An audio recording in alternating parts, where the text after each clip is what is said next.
instincts were telling me na may iba talaga sa lalaking yun. Kaya pala iba yung kutob mo sa kanya eh, no? Saka umpisa pa lang, di ba? Irita ka na sa kanya. Tapos, lagi kayo nagkukontrahan. Jinho?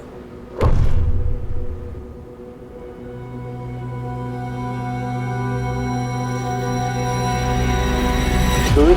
Peter? Joey! Joey! May pasensya na pumunta naman ako agad nung narinig ko na bural yung tatay mo eh. Pasensya na, di kita nadamayan agad. Pasensya na. Naiiyak ka ba? Siyempre, nalulungkot ako para sa'yo eh. Ikaw nakangiti ka. Galit ka ba sa tatay mo kaya ka nakangiti? Should I tell him? Bigyan naman natin yun eh. Wala ako dyan. Tamagaya ka. Buhay pa si Miguel Delgado. Ano? Sabi na tamagaya. Sumunti ka nyo nang mahulin ng Verdugo ng leader na sindikato. Kaso nakatakas. Oo.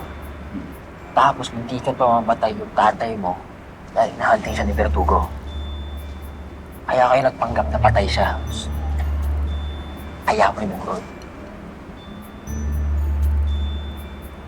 Tapos si Jinho, miyembro pala ng sindikato ng Korea. Hindi naman pala talaga siya Interpol. At ano, ginamit kang pala tayo para hanapin yung shota niya. Grabe. Information overload. Hirap pala.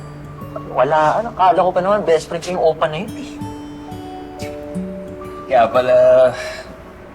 Oo pa rin datingan mo ngayon eh, no? Kala mo eh, kung si Jinho eh.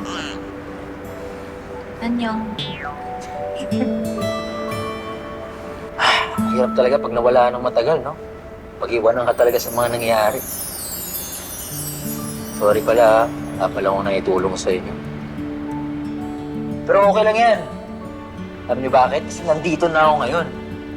Ay, tatlo lang tayo. Kompleto tayo. Grupo pa rin tayo. Di ba? Complete. Peter, Uncle Joey? Ha?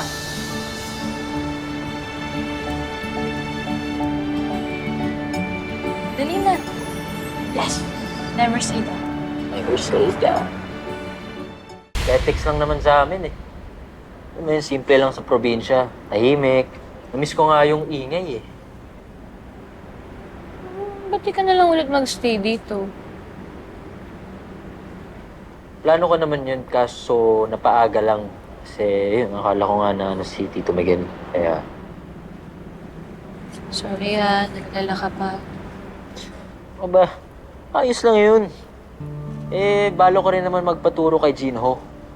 Kaso yun pala, hindi naman pala talaga siya Interpol. Alam mo yun, gusto kasi sana maging secret agent.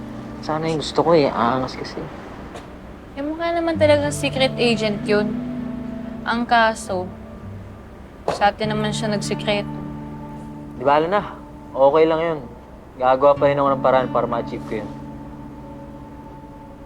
Si Tito Miguel, yun na lang yung idol ko. Teka, kung walang laman yung kabaong, saan naman yung tatay mo? Gusto mo malaman? Asan? Teka. Secret.